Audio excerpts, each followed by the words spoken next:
سلام بیننده های عزیز، خوش آمدید به برنامه جواب تحفه. غلام مصطفی مز هستم از چینل کابل وقت. امروز آمدیم به شهر نو تا از هموطنان ما سوالات خود داشته باشیم.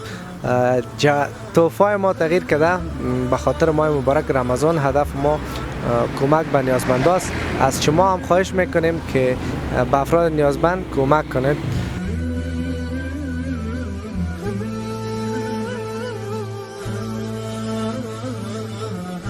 سلام کوکو جان، خوب هستی؟ علیکم السلام. یکم بلندتر اگه صحبت کنی بدر. علیکم بر سلام. اسم مبارک چی است؟ علی رضا. بسیار خوب. چی کار میکنی؟ هند در کراچی هستم. دستک تا اوگار از چه اوگار شده؟ در موتر. خب چی قسم اوگار شد؟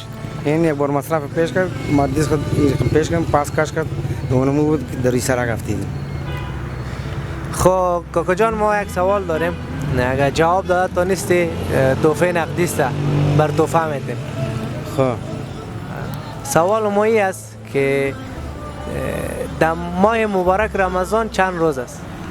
30 روز. آفرین، جواب درست است، ماشاءالله. این هم تحفه است که از طرف برنامه ما براتون داده میشه. بسیار تشکر که بر ما وقت. ما هم تشکر. خداحافظ. خداحافظ.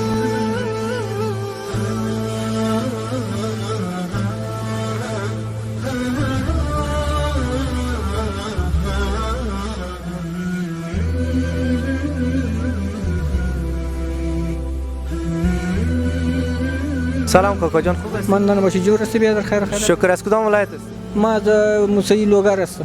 اسم مبارک چیست؟ شمس رحمان است. بسیار خوب. چی کار میکنی؟ ما در کراچیوانی است. میگه در منډی اگه کار نباشه ما مجبور هستم در میسایه وزیر اکبر خان و شهر نو بیایم. خب بسیار خوب. کار کردی امروز یعنی؟ والا اگه تا بالا می در پا کار کرده باشم در پا. اون یک دو استقاق نان از طالبا گرفتیم دمی چن پرن کس. شب برش گفت ما رشته کایم گوش نمانده، میگه بیا خیلی که ما بتمته. اون دو خلطه گرفتیم دم کراچی است. کوکو جان، ما از یک سوال میکنم. اگه جواب داده نیستی ما بر تو فهمیدیم. سایز به سر چشم. سوال ما است که ماه مبارک رمضان چند روز است؟ یک کم سیم میه. اون دپم یک کم سی آمد. نه، خودش چند روز است؟ ما خو که است 30 روز است، خو یکی شاید کم بیاید. خب جواب درست است کوکو جان.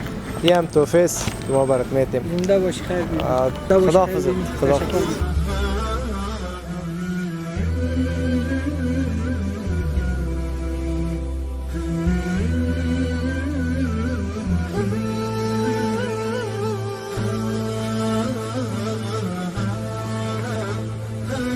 سلام کوکو جان، خوب هستی؟ زنده باشی.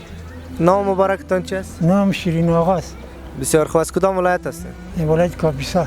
خب چی کار میکنین کراچی؟ میریم کراچی، کاروبار پیدا شده 10 و 20. روز چند پا کار میکنین؟ 150 بعضی وقت کنیم 100. آقای محترم، ما یک سوال داریم. اگه سوال ما رو جواب داد تا نیست ما براتون تحفه میتیم. زنده باشی. بفرمایید. سوال ما این است که ماه مبارک رمضان چند روز است؟ 30 روز است. ماشاءالله حاجی صاحب، جوابتان درست است. یه هم تحفه که از طرف برنامه من براتون داده میشه. زنده باشی. دیگه امیدوار هستم که خدا از هر بلا نگاهتان کنه. اون کسی که کمک برای ما کرده خدا او را از هر بلا نگاه کنه. تشکر. سلام. کامیاب دنیا و آخرت باشی. زنده باشی. وقتتان خوش. خداحافظ. مصطفی جان گل زنده باشی. بخیر باش. خدا از هر بلا نگاه.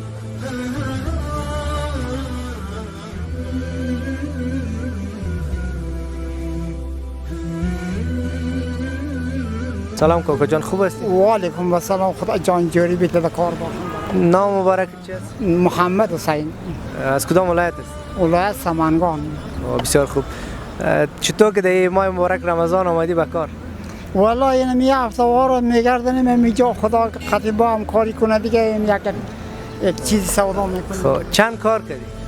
والا یک دو هفته ریزگاه یک دو دخلک سودا کردیم دیگه و قدر مردم پروشان نداره. والا مردم بسیار چیه دیگه. به خدا مهربان است. صاحب ما از یک سوال میکنیم. اگر جواب داده تا نیستی تحفه نقدی است ما برات فهمیدیم. سوال ما این است که روزه در آذان دیگر افطار میکنی یا در آذان شام؟ در آذان شام افطار میکنیم. کاکا جان جواب صحیح است یا هم توفیق است که خیر بگیری برات خدای می‌تونم؟ جان زیاده کار بارت برکت خدا اون یک جانی جوری بیتی خدا در کل ملت و مردم ما آرامی بیاره خدا ملت و مردم ما را آرام بسازه میتونه الهی امین زنده باش کاکا جان خیر خیر بگیری. باشی وقتت خوش خداحافظ خداحافظ بیننده های عزیز این بود برنامه امروزی ما تا برنامه بعدی شما را به خداوند بی‌نیاز میسپارم الله حافظتان